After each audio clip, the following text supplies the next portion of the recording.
Yo, what's good YouTube? It's your boy 6Shot on the 6Shot Gaming channel, and I am back with another What to Do on Block. This time is part 2 of Base Goku, and it's a Kaioken edition. This part is just everything about his Kaioken, how to use it on block, so on and so forth. So yeah, it's a big information dump about his Kaioken, but so I hope y'all ready to learn. But anyways, let's get started this video. Well, like always people, if you're new to the channel, please subscribe. Make sure you check out some of the past content. Also, make sure you hit the notification bell to get alerted every single time I drop a new video for y'all.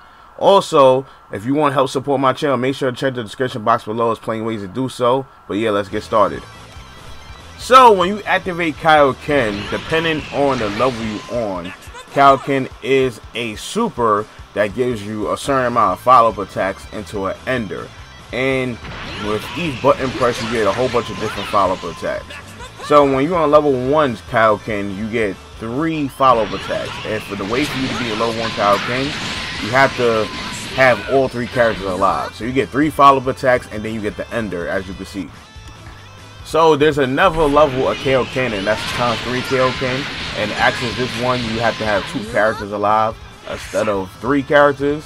And the changes in this level is that you get a total of 5 follow-ups instead of 3 follow-ups before you go into the ender. And he has a different ender as well for extra cost of meter. So to do this, you just do your 5 follow-ups, or you can just go straight into it. But if you do your whole 5 follow-ups and then go into your ender, you can press the ender button twice instead of once, and you're going to get the different ender, which is command man that keeps upward. If you just press the ender button once, you just get the same original ender that you would get in Kaioken. So be aware about that. And then you have another level even beyond that, and that's Kaioken times 100. And for you to access this version of it, you have to have only Goku alive. And the changes in this version is that you get a total up to 7 hits before you could end over with your ender. So you have 7 times to mix your opponent up. Also, you get a totally different super at the end. For the cost of only 1 meter, you get a command man that shoots forward, and it will cause a hard knockdown, but you're going to be full screen after the hard knockdown. And there's also 2 different follow-ups with your enders. You have your kick up into your super follow-up, and you do this by pressing the light and the medium button. And when you do this one, he's automatically going to kick the opponent up in the air and then do the super. And then you have your straight into your super ender, and you do this by pressing the key blast and the heavy button at the same time, and it goes straight into the super instead of the kick follow-up following after. And you could do both follows with every single version of the Kaioken times on level 1, times 3, and 100 as well. So keep that in mind. You can also make your Kaioken invincible by going directly into the ender instead of doing any other follow-up. The reason why this works is because the ender is always invincible in startup. So if your opponent's attacking you and there's a gap or anything like that, you can start the Kaioken, it freezes the time, and when it's time for you to do your follow-up, you go into your ender and it becomes an invincible startup super. So moving on, we gotta learn all of Goku Kaioken follow-ups, and Goku has 7 Kaioken follow-ups altogether. So the first follow-up is the light attack follow-up, and this will always come out as the first hit of the Kaioken when you activate it if you don't press another button to change the follow-up, as you can see.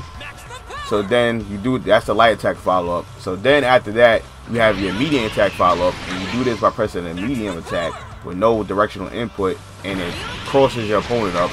And in the corner, it will always steal the corner. So that's always a good thing to know, especially if you're trying to mix your opponent up.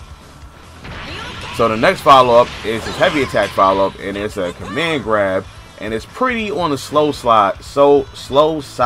Yeah, my English is messed up today. But yeah, it will always toss your opponent into the opposite corner. So you always gotta remember that. It always takes your opponent out the corner.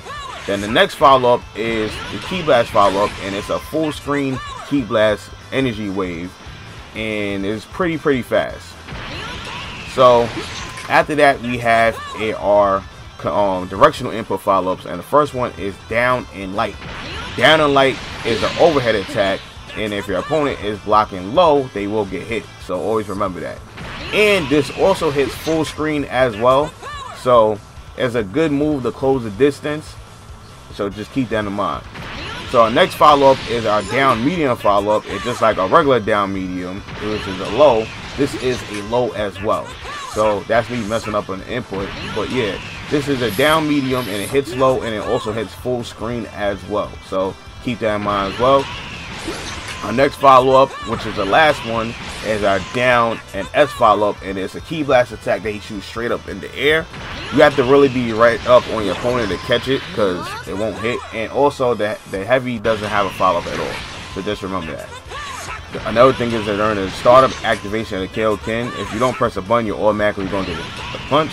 So if you don't want that, you have to actually press the button in between the startup and the activation to get the different moves. So if you want the overhead, you gotta press down light. If you want the Ki Blast, you gotta press the Ki Blast button.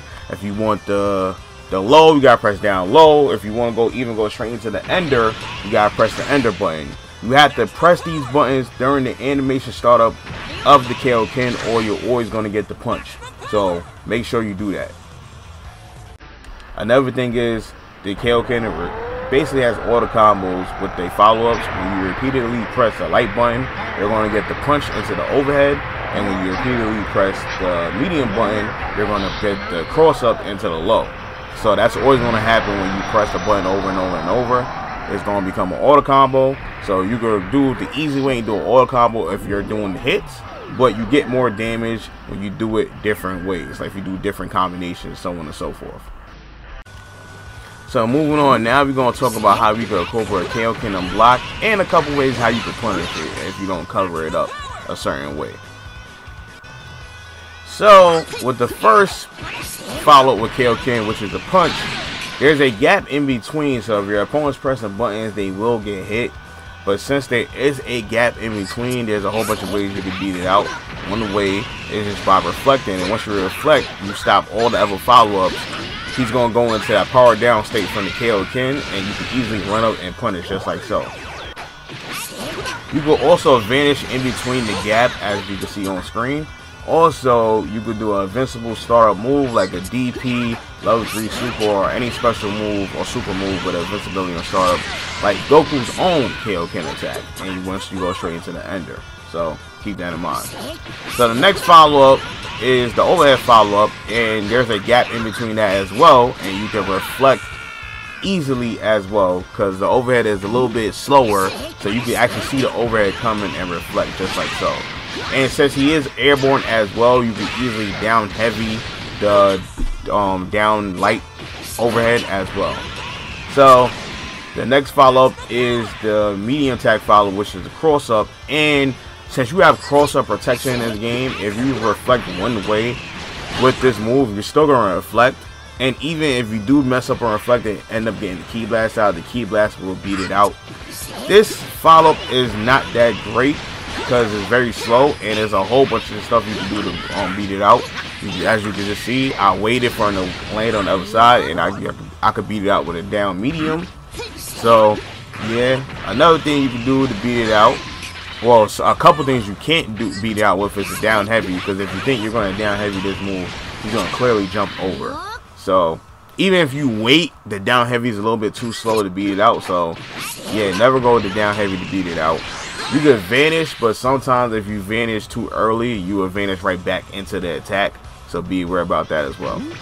The next follow-up we have is the down light follow-up, and there is a gap in between this as well. So you can easily reflect and punish like we learned earlier. You can actually also beat it out with a down light. If you have like a really good hit and hitbox down light, you can beat it out with. But a down medium and anything slower than that would not be able to beat it out. So be aware about that. You can also clearly just jump over the move. That's a little bit tricky to really read. But if you know your opponent's going out with a down light, you can clearly just jump over it. Also, you could vanish in between,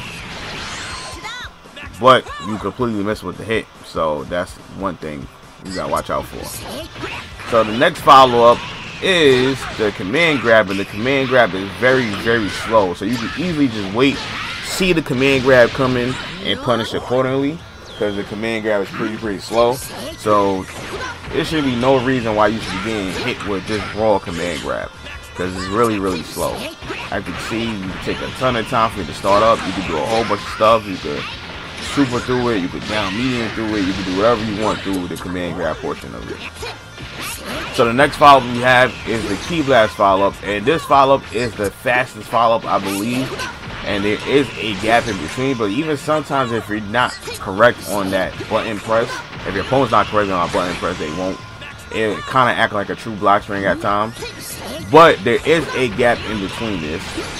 If I can get the gap to come out, it's pretty hard to hit that gap, but there is a gap in between, so if you press the buttons you will be hit. Also, you can reflect the gap as well.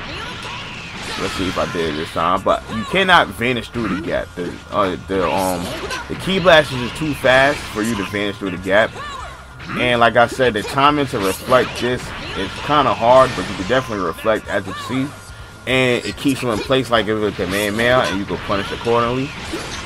As you can see right there, you can punish accordingly after you reflect. You can also do a visible startup move, like a DP or level 3.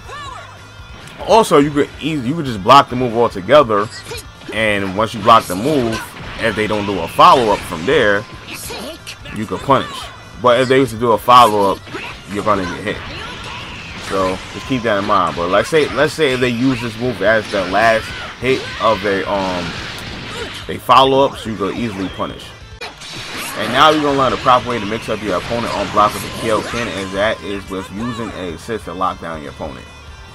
So I know y'all hating me for using this Kid Buu assist a lot in my what to do on block videos, but Kid Buu is pretty much the best lockdown assist of this game.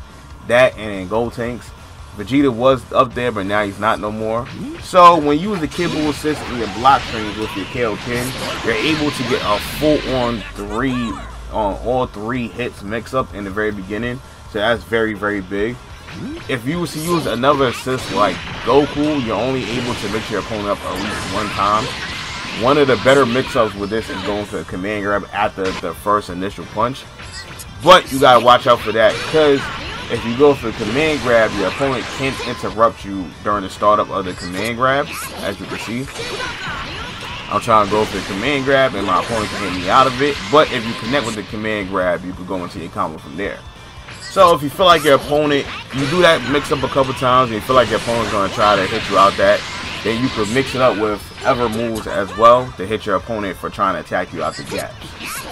And you could just go crazy with the Kid Buu assist, because you can mix it with the low overhead or overhead low, and so on and so forth. And it's a very, very good assist to mix up your opponent with the Kaio-ken. You have a chance to mix them up almost all 3 times. Another thing I like to say is, even if you're in Kaio-ken times 3, your mix up with the Kid Buu assist really only comes in the first 3 hits, because after that there's no more assist locking them down and they can easily reflect.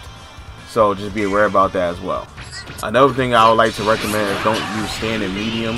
The cross-up version as the 3rd hit. Because basically, the standing medium cross-up just take too long. So by the time your opponent gets out of block stun, they're going to be able to reflect and interrupt or do whatever, vanish, whatever through that. So I wouldn't do that move at all as the 3rd hit. The only time I really do that move is if you really condition your opponent to block or they're just not paying attention. But yeah, just be very, very careful about that. The time I will say to use the cross-up is definitely in the corner, because there's a mix-up between that and the overhead attack, which I'm about to show you right now. But definitely use the cross-up as the first hit from the follow-up in the corner. The reason I say use the cross-up as the first hit, because the mix-up is the cross-up, right? And from there, you have your overhead, which looks almost exactly like the cross-up. It's the same animation, only thing is the cross-up goes behind while the overhead hits above, just like so. But it's the same exact thing. They both do that spinning jump in the beginning, but the cross-up actually crosses up your opponent, while the overhead comes down with an overhead. So you have a mix-up in the corner between those two, especially with the Kid Buu assist. The opponent cannot really do anything at all. And you can even try to do this with regular assists as well, but if you use it with a regular assist like Goku's, they will be able to reflect. But yeah, folks, that's pretty much the end of the road for this video. What to do on block base Goku Part 2 Kaio-ken edition. There's a whole bunch of mix-ups you could do. I just showed you just a little bit of the stuff you could do. I encourage all of y'all to go out on your own and explore and see what assist works, what assist doesn't work, what's a good mix-up, all like that, so you can find your go-tos. Because even though it costs 1 bar of meter, but it's especially useful towards the end of the match, so that's a very good thing to have. But besides that, if you enjoyed the video and learned something new, please smash the like button. I greatly appreciate it. Also, if you're new to the channel, please subscribe. Check out some of the past content. Make sure to hit the notification bell to get alerted every time I drop a new video for y'all. If y'all missed the part 1 to the base Goku what to do on block, make sure to go back and check it out. And also, if you want to help support my channel in any type of way at all, check the description box below and you gain access to anything that helps support my channel. Make sure y'all go do that. But besides that, hope all y'all enjoy y'all day. Peace.